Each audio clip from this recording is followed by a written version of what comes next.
So hello cat version, welcome back to my channel. So guys finally hyper knife के सारे episodes देख के खत्म किया। एंड पहले तो मैंने सोचा था कि एपिसोड वाइज इसका रिव्यू करूंगा, जो कि मैंने स्टार्ट भी किया था, बट उसमें काफी ज्यादा टाइम जा रहा था। तो मैंने सोचा कि एक बार सारे एपिसोड रिलीज हो जाए तो फिर एक साथ ही इसका रिव्यू करेंगे। तो आओ यार, फिर इस ड्रामा को पूरा का पूरा निचोड़ लेते हैं। तो हाइपर नाइफ एक साइकोलॉजिकल सर्जिकल थ्रिलर है, जहां दिखाई जाती है एक कॉम्प्लेक्स और intense teacher and student relationship between neurosurgeon Choi Deok Hee and his one star pupil Jung Seok, played by brilliant actress Park Eun बिन।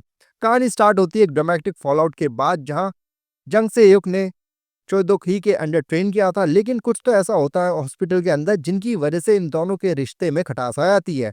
सालों बाद जब दोनों फिर से टकराते हैं तो डायनेमिक्स बिल्कुल बदल चुके हैं।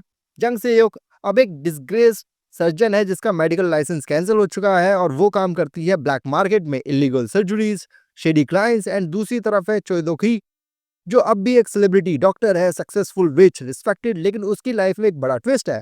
तो बेसिकली चोइदोक ही की सबसे बड़ी स्ट्रेंथ है उसके हाथ, बट अब उसके हाथ उसका साथ नहीं दे रहे।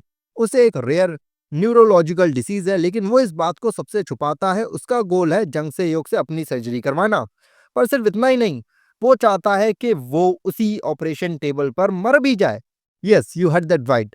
चोइदोकी अपनी मौत को यूज करना चाहता है as a final lesson for Jung से योग। क्यों? क्योंकि उसके हिसाब से जंग से योग ने कभी भी फेलियर नहीं देगा, और एक सर्जन तब तक कंप्लीट नहीं होता जब तक वो लाइफ और डेथ को एक्सपीरियंस ना कर ले। एंड ये कनेक्शन इन दोनों के बीच में इंटेंस है। लव नहीं, लेकिन एक ऑब्सेसिव इंटेलेक्चुअल एडमिरेशन, गुरु और शिष्य के बीच की एक ऐसी बॉन्डिंग जिसमें एक मर्डर भी एक लर्निंग एक्सपीरियंस बन जाता है। लेकिन यहाँ से ये शो अपना टोन शिफ्ट करता है। जितना इंटेंस और इमोशनल फाइनल का क्लाइमैक्स है, उतना ही डिस्कनेक्टेड लगता है शो का middle portion. Serial killer angle, violence, shady surgeries, कभी कभी ऐसा लगता है कि ये सिर्फ क्लाइमैक्स को रीच करने का जरिया था। क्लिफ एंगल सर्जरी बीच में ही रुक जाती है, लेकिन मिड क्रेडिट में मिलते हैं दो छोटे सीन्स। जंग से ओके रोटविलर जिंदा है, और एक दूसरे सीन में वो फिर से ब्लैक मार्केट सर्जरी के लिए स्क्रब कर रही है, जहां एक आदमी आता है जिसका चेहरा नहीं दिखाया गया, और मेरा ऐसा मानना है कि वो काफी हद तक चोइदोक ही है। तो अब सवाल आता है कि क्या हाइपर नाइफ वर्थ वॉचिंग है? तो डेफिनेटली अगर आपको साइकोलॉजिकल थ्रिलर पसंद है तो आपको हाइपर नाइफ जरूर से पसंद आएगा।